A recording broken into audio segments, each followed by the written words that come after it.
आप सभी को एग्जाम नैनो यूट्यूब चैनल में फिर से हार्दिक स्वागत है। आज पेपर थर्ड का टॉप एमसीक्यू सीरीज का क्लास नंबर 73 है। इससे पहले हम लोग टोटल 72 क्लासेस कंप्लीट कर चुके हैं और इस सेशन को इतना प्यार देने के लिए आप सभी को जो है मैं धन्यवाद।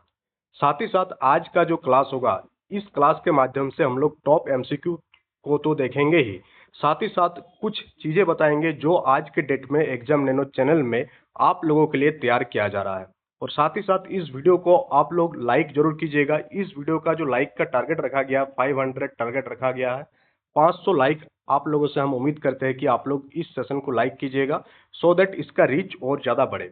सेकंड, हम लोग बात करेंगे अभी एग्जाम नैनो चैनल में इस सप्ताह में क्या क्या हुआ। इस सप्ताह में हम लोग पेपर 1 का सिलेबस के बारे में डिस्कस किए। अगर आप वीडियो को नहीं देखे हैं तो प्लेलिस्ट में जाकर देख लेंगे, जहां हम लोग डिटेल्स में बात की है कि पेपर 1 में आपको किस प्रकार से क्वालिफाई करना है।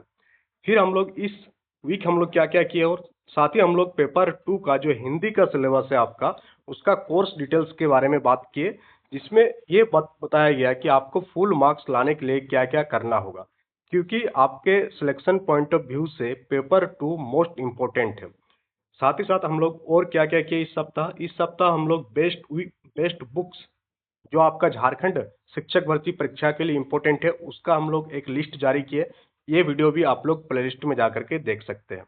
और क्या क्या हुआ इस सप्ताह सारा का एक हम यहाँ पर सामारी दे रहे हैं, ताकि आपको समझ में आ जाए कि अगर आप एग्जाम नैनो चैनल से जुड़ते हैं तो झारखंड शिक्षक भर्ती का आपका कंप्लीट प्रिपरेशन यहीं से हो जाएगा। साथ ही हम लोग हिंदी भाषा में जो आरोह वाला किताब है, उसका जो आत्म परिचय चैप्टर है, उसका पार्ट 1 कल ही कंप्लीट हुआ है। उसके बाद हम लोग बात करेंगे कि टेलीग्राम चैनल को ज्वाइन करना क्यों इंपॉर्टेंट है।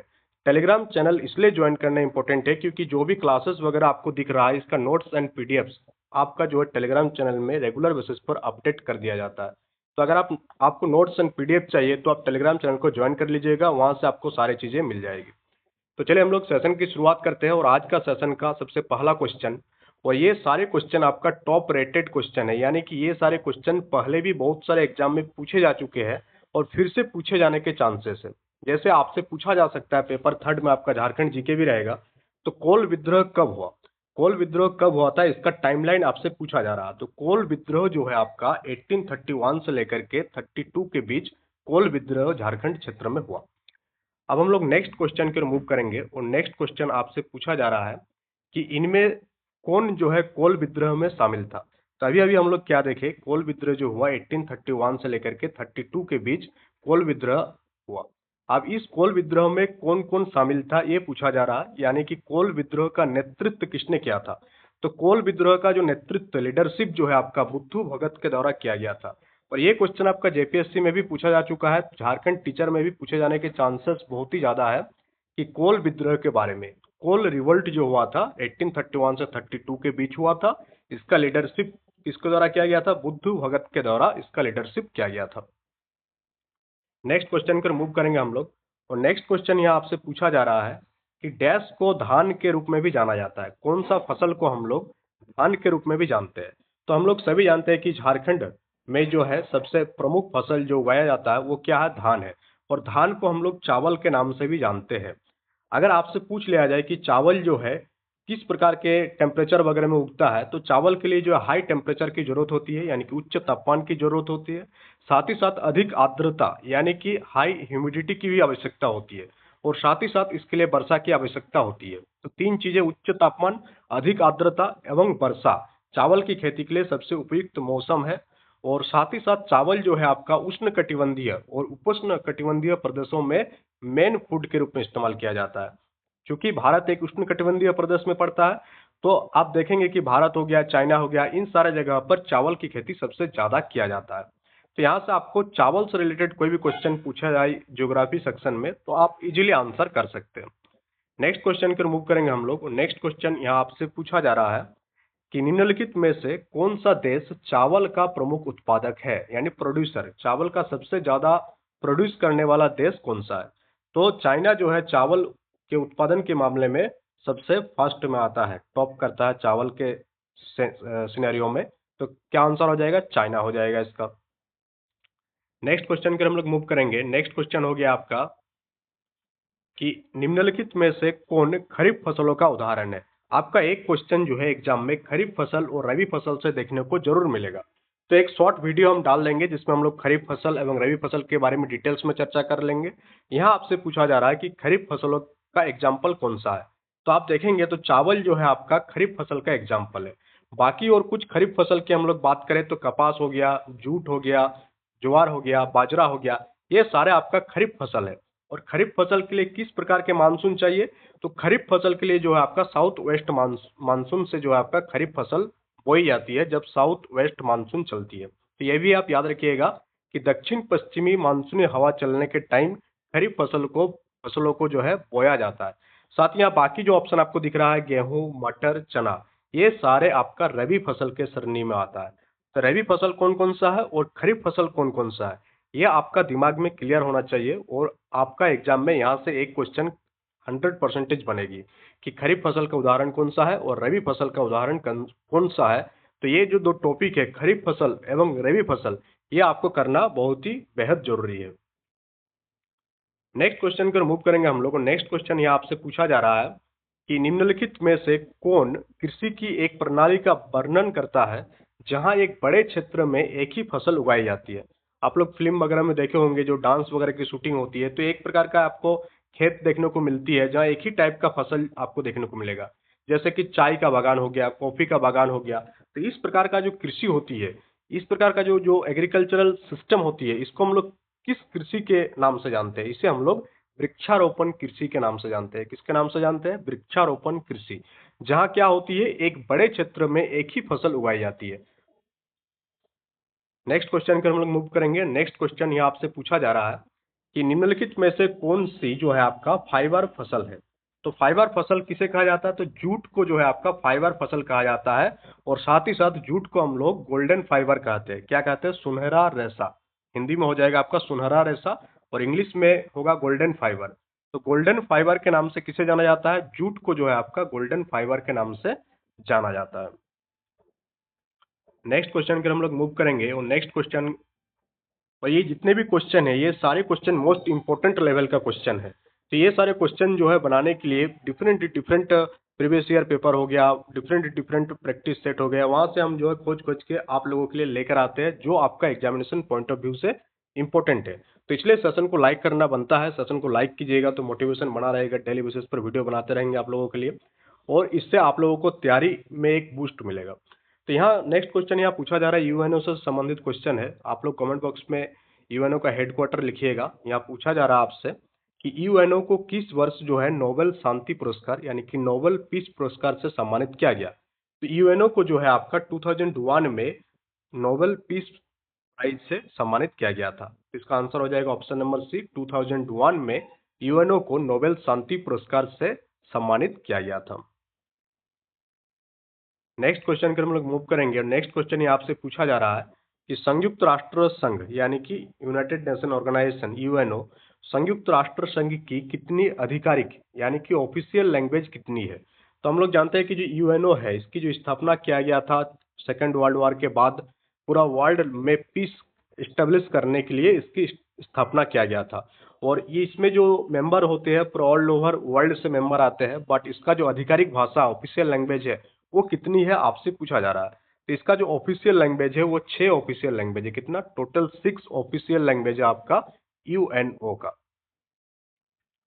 नेक्स्ट क्वेश्चन को मूव करेंगे हम लोग। नेक्स्ट क्वेश्चन यहाँ पूछा जा रहा है आपका कि राष्ट्र संघ के चार्टर सदस्य कितने राष्ट्र थे। यानी राष्ट्र संघ जब फॉर्म हुआ था तो एक चार्टर बना था, चार्टर, और उस चार्टर में कितने राष्ट्र थे। तो जब फॉर्म हुआ था उस टाइम जो राष्ट्र की संख्या थी वो कितनी थी? 42 राष्ट्र जो है उसमें शामिल हुआ था। और सभी का एक ही मोटो था कि फिर से वर्ल्ड वॉर जैसा स्थिति ना आए और पूरा वर्ल्ड में एक शांति का वातावरण, शांति का माहौल बना रहे। नेक्स्ट क्वेश्चन को मूव करेंगे हम लोग। नेक्स्ट क्वेश्चन यहाँ आपसे पूछा जा रहा है कि रोलेक्ट कानून किस वर्ष पारित किया गया था। तो रोलेक्ट कानून जो है आपका किसके द्वारा पारित किया गया था। तो रोलेक्ट कानून पारित होने से पहले एक कमिटी का गठन हुआ था। वो कमिटी का हेड जो था कौन था? Sir Sydney रोलेक्ट। क्या नाम था उनका? Sir Sydney रोलेक्ट। और उन्हीं के नाम पर कमिटी गठित हुआ था 1917 में। कब हुआ था? 1917 में एक कमिटी गठित हुआ था सर सिडनी रॉलेट के अध्यक्षता में। और फिर 2 साल बाद ये कानून पारित हुआ जिसे हम लोग काला कानून के नाम से जानते हैं। ये कानून क्या था कि बिना दलील बिना अपील किसी को भी ब्रिटिश सरकार गिरफ्तार कर सकता था, क्योंकि पूरा भारतवर्ष में इसका विरोध हुआ, क्योंकि ब्रिटिश जो आर्मी है वो संदेह के आधार पर, खाली डाउट के आधार पर किसी भी व्यक्ति को उठा सकता था और जेल में डाल सकता था। इसका पूरा विरोध हुआ था। और ये कानून भारत में कब लागू हुआ था? लागू हुआ था आपका 1919 में। 1919 में जो है रॉलेट एक्ट जो है आपका पारित हो गया था। बट ये कमिटी गठित हुआ था 1917 में। अभी जैसे पैटर्न चेंज हो रहा तो बार बार ये सब क्वेश्चन नहीं पूछा जा सकता कि 1919 में रॉलेट एक्ट पारित हुआ था। अब थोड़ा आपका डीप पूछा जा सकता है कि रॉलेट एक्ट जो कानून है वो किसकी अध्यक्षता में गठित हुआ था। तो रॉलेट एक्ट कानून का गठन सर सिडनी रॉलेट की अध्यक्षता में हुई थी। और ये जो कमिटी गठन हुआ था ये कब हुआ था? ये 1917 में ये कमिटी का गठन हुआ था। नेक्स्ट क्वेश्चन को हम लोग मूव करेंगे। नेक्स्ट क्वेश्चन ये आप पूछा जा रहा है आपसे कि जलियांवाला बाग हत्याकांड जो हुआ था उसकी जांच के लिए सरकार एक समिति का गठन किया था। उस समिति का नाम आपसे पूछा जा रहा है। तो जलियांवाला बाग हत्याकांड कब हुआ था ये कमेंट बॉक्स में कमेंट करके आप लोग बताएंगे, क्योंकि इससे पहले जो सेशंस लिए हैं उसमें हम लोग जलियांवाला बाग हत्याकांड के बारे में डिटेल्स में बात की है कि कब हुआ था, कहाँ पर हुआ था, और इसमें जो मेन हत्यारा था, जो जो पूरा का पूरा गोली चलवाया था, उसका नाम क्या है ये भी हम लोग बात कर चुके थे। जिसको भी याद है वो कमेंट बॉक्स में कमेंट करके इसका आंसर दे सकता है। तो जलियांवाला बाग हत्याकांड के जांच के लिए एक समिति का गठन हुआ था जिसका नाम है आपका हंटर समिति। तो आप याद रखिएगा हंटर समिति किस लिए? जलियांवाला बाग हत्याकांड की जांच के लिए गठन किया गया था। नेक्स्ट क्वेश्चन कर हम लोग मूव करेंगे और नेक्स्ट क्वेश्चन ये आपसे पूछा जा रहा है कि all India trade union Congress, क्या है इसका पूरा नाम? All India AITUC। ये क्वेश्चन बार बार बहुत सारे एग्जाम में रिपीटेड हुआ है, पूछा गया है, इसलिए इस क्वेश्चन को यहाँ पर डाला गया है कि all India trade union Congress का गठन कब और किसकी अध्यक्षता में किया गया था। बीपीएससी टीआरई में भी ये क्वेश्चन पूछा गया था कि all India trade union Congress का गठन किसकी अध्यक्षता में हुआ था। तो all India trade union Congress का गठन जो है आपका लाला लाजपत राय के अध्यक्षता में हुआ था। यहाँ से अगर आपको डेट याद नहीं भी रहेगा बट यहाँ पर अगर नाम याद रहेगा कि लाला लाजपत राय, तो भी आप आंसर कर सकते थे। लाला लाजपत राय की अध्यक्षता में इस यूनियन का गठन हुआ था। और कब हुआ था? 31 अक्टूबर 1920 को इसका गठन किया गया था। नेक्स्ट क्वेश्चन पर हम लोग मूव करेंगे और नेक्स्ट क्वेश्चन ये आपसे पूछा जा रहा है कि औद्योगिक क्रांति यानी कि इंडस्ट्रियल रेवोल्यूशन का मीनिंग क्या है, अर्थ क्या है। तो इंडस्ट्रियल रेवोल्यूशन जो हुआ था ब्रिटेन में इसकी शुरुआत हुई थी। और कब हुई थी? 18 सदी के अंत में और 19 सदी के शुरुआत में आपका इंडस्ट्रियल रेवोल्यूशन आपका स्टार्ट हुआ था। अगर हम लोग एग्जैक्ट डेट की बात करें तो 1848 के आसपास के डेट को माना जाता है कि उस टाइम से इंडस्ट्रियल रेवोल्यूशन की शुरुआत हुई थी। और इसका मेन जो अर्थ है, मेन मीनिंग क्या है इंडस्ट्रियल रेवोल्यूशन का? कि उत्पादन प्रणाली में परिवर्तन। क्योंकि ऐसा नहीं कि औद्योगिक क्रांति आया उसी के बाद इंडस्ट्री का एस्टेब्लिशमेंट हुआ, इंडस्ट्री उससे पहले भी थी। बट उस टाइम जो प्रोडक्शन का मेथड यूज होता था वो मेथड अलग था। और इंडस्ट्रियल रेवोल्यूशन आने के बाद जो मेथड यूज होने लगा, ज़्यादा से ज़्यादा मशीनों के यूज होने लगी, एडवांस मशीन की यूज होने लगी। और ये जो कोलोनाइजेशन किया, यूरोपियंस जो बाहर के देशों को उपनिवेश बनाया और फिर जो कच्चे माल प्राप्त किया, उसके बाद इंडस्ट्रियल रेवोल्यूशन आया। अगर इस चीज़ को मानिएगा कि अगर जो यूरोप में इंडस्ट्रियल रेवोल्यूशन नहीं आता, अगर वो क्या नहीं बनाते, उपनिवेश नहीं बनाते पूर्व के देशों को, पूर्व के देशों को उपनिवेश बनाने के कारण ही पश्चिम में यानी कि यूरोप में इंडस्ट्रियल रेवोल्यूशन हुआ। तो इंडस्ट्रियल रेवोल्यूशन का मेन मीनिंग है कि उत्पादन प्रणाली, प्रोडक्शन सिस्टम में एक चेंज आया। और उसके बाद बहुत ही तेजी से जो है यूरोपियन कंट्री जो है वो बाकी देशों से आगे बढ़ गया। नेक्स्ट क्वेश्चन पर हम लोग आगे बढ़ेंगे और नेक्स्ट क्वेश्चन ये आपसे पूछा जा रहा है कि एक मिनट, हाँ सही है, चार्ल्स डिकेंस द्वारा रचित उपन्यास डॉम्बी एंड सॉन कब प्रकाशित हुआ था। तो आपको नाम याद रखना है कि डॉम्बी एंड सॉन जो उपन्यास है ये किसके द्वारा लिखा गया है? ये चार्ल्स डिकेंस के द्वारा लिखा गया एक उपन्यास है। और ये कब पब्लिश हुआ था? ये आपका 1848 में पब्लिश हुआ था। ये एक इंपॉर्टेंट उपन्यास है क्योंकि इसका डेट को देखेंगे तो 1848 है। और साथ ही साथ चार्ल्स डिकेंस एक जाना माना लेखक है, उपन्यासकार है। तो ये नाम आप याद रखिएगा, डॉम्बी एंड सॉन किसके द्वारा रचित है? चार्ल्स डिकेंस के द्वारा रचित एक उपन्यास है। इसका प्रकाशन कब हुआ, पब्लिश कब हुआ, ये 1848 में ये पब्लिश हुआ। नेक्स्ट क्वेश्चन की हम लोग मूव करेंगे, और नेक्स्ट क्वेश्चन की ओर मूव करने से सॉरी, आप लोग कमेंट बॉक्स में कमेंट करके बताइएगा, सेशन के बारे में फीडबैक जरूर दीजिएगा। क्वेश्चन पूछा जा रहा है कि पटना का पुराना नाम क्या था। तो चार चार ऑप्शन दिया हुआ, इसका आंसर आप लोगों को कमेंट बॉक्स में कमेंट करके देना है कि पटना का पुराना नाम क्या था। एक दो क्वेश्चन बहुत ईजी रहता है जो आप लोग आसानी से आंसर दे सकते हैं, इसलिए उसको हम ये बताते हैं कि आप लोग कमेंट में दीजिएगा। इससे पता चलेगा कि आप सेशन को कितना ज्यादा प्यार दे रहे हैं, सेशन को लाइक कर रहे हैं कि नहीं, और साथ ही साथ आपका इसमें पार्टिसिपेशन किस प्रकार का, आप एक्टिव लर्नर है कि पैसिव लर्नर है, ये भी यहाँ से पता चलेगी। नेक्स्ट क्वेश्चन ये आपसे पूछा जा रहा है कि दाचीग्राम जो कहाँ पर स्थित है। दाचीग्राम जो है आपका जम्मू एंड कश्मीर में स्थित है, और दाचीग्राम में क्या है ये आपसे पूछा जा रहा है। तो दाचीग्राम में जो है आपका राष्ट्रीय उद्यान है। क्या है दाचीग्राम, किस लिए फेमस है। दाचीग्राम आपका जम्मू कश्मीर में स्थित है, और यहाँ पर एक राष्ट्रीय उद्यान है जिसके लिए ये फेमस है। ये राष्ट्रीय उद्यान जो दाचीग्राम में है, इसकी स्थापना कब हुई थी, 1981। ये भी याद रखिएगा आप लोग कि 1981 में इसकी स्थापना हुई थी, जो जम्मू कश्मीर में सिचुएटेड है दाचीग्राम। नेक्स्ट क्वेश्चन की हम लोग मूव करेंगे, और नेक्स्ट क्वेश्चन ये आपसे पूछा जा रहा है कि भारत के किस राज्य में सर्वाधिक जनघनत्व है, यानी कि किस स्टेट में सबसे ज्यादा पॉपुलेशन डेंसिटी है। तो सबसे ज्यादा जो पॉपुलेशन डेंसिटी वाला राज्य है, स्टेट है पूरा ऑल ओवर इंडिया में, अकॉर्डिंग टू 2011 सेंसस, 2011 का जो जनगणना हुई थी उसके अकॉर्डिंग बिहार का जनघनत्व जो है सबसे ज्यादा है। और अगर आपसे पूछ दिया जाए कि सबसे ज्यादा जनघनत्व वाला बिहार का जो है कितना है, तो 1106 व्यक्ति पर किलोमीटर स्क्वायर। कितना, 1106 व्यक्ति पर किलोमीटर स्क्वायर, यानी कि 1 किलोमीटर स्क्वायर एरिया पर कितने व्यक्ति है यहाँ पर बिहार में, 1106 व्यक्ति है उस टाइम का जनगणना के अनुसार। आज तो बढ़ गया होगा श्योरली। नेक्स्ट क्वेश्चन ये आपसे पूछा जा रहा है, क्वेश्चन नंबर 43, कि किस वर्ष को जनसांख्यिकी विभाजक वर्ष के रूप में जाना जाता है। तो किस वर्ष को जनसांख्यिकी विभाजक वर्ष के रूप में जाना जाता है, ये आज का सेशन का लास्ट क्वेश्चन है, और आप लोग कमेंट बॉक्स में कमेंट करके इसका आंसर बताएंगे, और फिर कल हम लोग यहाँ से सेशन को कंटिन्यू करेंगे, और बहुत ही जल्द हम लोग सेशन को 100 तक पहुंचा देंगे। इसमें सिर्फ और सिर्फ आप लोगों की सपोर्ट की जरूरत है। हम अपने साइड से पूरा कोशिश करते हैं कि आपको best to best content provide किया जाए। इस मामले में हम अपने साइड से कोई कमी नहीं रखते हैं। आप लोग खाली क्या कीजिएगा, सेशन को लाइक कीजिएगा, ज़्यादा से ज़्यादा शेयर कीजिएगा, और साथ ही साथ एक्टिव लर्नर बनने की कोशिश कीजिएगा, क्योंकि आप खुद टीचर है और सीडीपी में आप खुद पढ़े होंगे कि कोई भी टीचिंग लर्निंग जो मेथड है वो तब तक सक्सेसफुल नहीं होता जब तक जो फैसिलिटेटर है, यानी कि हम, और जो लर्नर है, दोनों के बीच में एक एक्टिव कम्युनिकेशन ना बैठे। जब तक एक्टिव कम्युनिकेशन का सिस्टम सेटअप नहीं होगा तब तक जो टीचिंग लर्निंग मेथड है वो अनकम्प्लीट रहेगा, इनकम्प्लीट रहेगा, कंप्लीट नहीं हो पाएगा। तो इसलिए आप लोग भी इसमें एक्टिवली पार्टिसिपेट कीजिए, ज़्यादा से ज़्यादा चीज़ों को समझकर। और साथ ही साथ आप लोग ये भी बता सकते हैं कि किस सब्जेक्ट में आपको वीडियो वगैरह चाहिए, उस रिलेटेड वीडियो भी हम बनाने की कोशिश करेंगे। जैसे कि अभी बहुत ही ज़्यादा कमेंट आया जब हिंदी वाला वीडियो डाले, तो उसमें बताया गया कि ठीक है सर, इसको कंटिन्यू कीजिए। तो हिंदी भाषा वाला जो पेपर 2 है उसको कंप्लीट किया जाएगा, नो डाउट। और बहुत सारे सेशन जो है हम अपलोड नहीं कर पाएंगे, तो टेलीग्राम चैनल में अपलोड कर देंगे उसका पीडीएफ, एग्जामिनेशन जैसे जैसे नज़दीक आता जाएगा। तो वहाँ से भी आप इन सारे सेशन को क्या कर सकते हैं, देख सकते हैं, और खुद से पढ़कर भी आप कुछ कुछ चीज़ों को अपने साइड से तैयार कर सकते हैं। ऐसा तो हो नहीं सकता है कि सिर्फ और सिर्फ किसी चैनल के माध्यम से ही आप पूरा कंप्लीट तैयारी कर लीजिएगा। वो एक बहुत ही खतरनाक आइडिया होगा आपके लिए।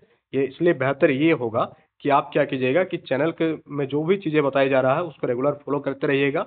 साथ ही साथ अपने साइड से जो सेल्फ स्टडी होती है उसमें कोई कमी आपको नहीं रखना है। एनसीईआरटी बुक को आपको पढ़ना है, और अगर आप लोग चाहते हैं कि एनसीईआरटी बुक का समरी लेके आना है, तो समरी के लिए भी हम तैयार कर रहे हैं। मटेरियल तैयार करने में थोड़ा ज़्यादा टाइम लग जाता है, और जॉब के साथ ये चीज़ करने के लिए हमको टाइम की थोड़ा कमी पड़ता है, बहुत ही कम समय मिलता है कि आप लोगों के लिए हम सेशन बनाए। और जितने भी सेशन बनाते हैं इसमें एक कोशिश ये रहती है कि best to best content provide किया जाए। अगर बेस्ट टू बेस्ट कंटेंट आपको नहीं दिया जाएगा तो फिर ये सेशन रखने की कोई मतलब ही नहीं बनता है। अगर कंटेंट जैसे तैसे प्रोवाइड करेंगे, आप लोगों को भी देखने में मज़ा नहीं आएगा, हमको भी कंटेंट बनाने में मज़ा नहीं आएगा, तो फिर कोई मतलब नहीं बनता है कि सेशन को कंटिन्यू किया जाए। तो सेशन में बेस्ट कंटेंट प्रोवाइड कराया जाएगा, ये मेरे साइड से आपका गारंटी है। और यहाँ पेपर 2 हिंदी का कोर्स डिटेल्स के बारे में भी हम लोग बात कर चुके हैं। तो आज ये जो सप्ताह रहा, जो फॉर्म फिलअप फिर से स्टार्ट हुआ, उसके बाद फिर से बच्चों में क्या देखा गया कि हाँ, बच्चे अब फिर से इंटरेस्ट ले रहे हैं झारखंड शिक्षक भर्ती परीक्षा का तैयारी के लिए। ये एक बहुत ही बढ़िया गुड न्यूज़ है। और जो भी फॉर्म फिलअप नहीं किया है फॉर्म फिलअप कर लीजिएगा। तो आज के सेशन में इतना ही, चलिए मिलते हैं कल नेक्स्ट सेशन में। तब तक के लिए थैंक यू, टेक केयर। और ये पीडीएफ आपको टेलीग्राम चैनल में डाल दिया जाएगा, टेलीग्राम चैनल से इस पीडीएफ को आप एक्सेस कर सकते हैं। Okay, thank you.